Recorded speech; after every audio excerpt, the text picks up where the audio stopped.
Just wrapping up the budget lockdown and about to see the Treasurer speak, so I want to give you a quick view on the budget. Overall, I think it's a pretty sensible budget. I think fiscally it's pretty prudent, and I think that's really, really important.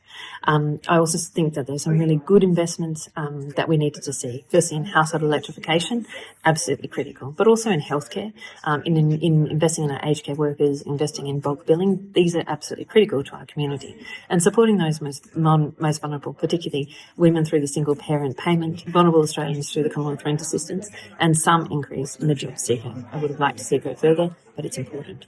What I think is missing in the budget to date is, we didn't tackle fossil fuel subsidies.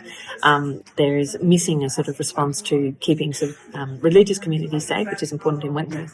But also for small businesses, I think they're pushing their migration reforms too fast.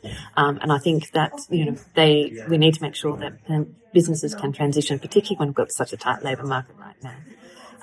In terms of the longer term, I still think we need to take greater action on the long-term issues facing our country. And I think one of the biggest, as well as climate, a big issue is housing affordability. The government needs to take a greater leadership place in this, and I would like to have seen that in the budget.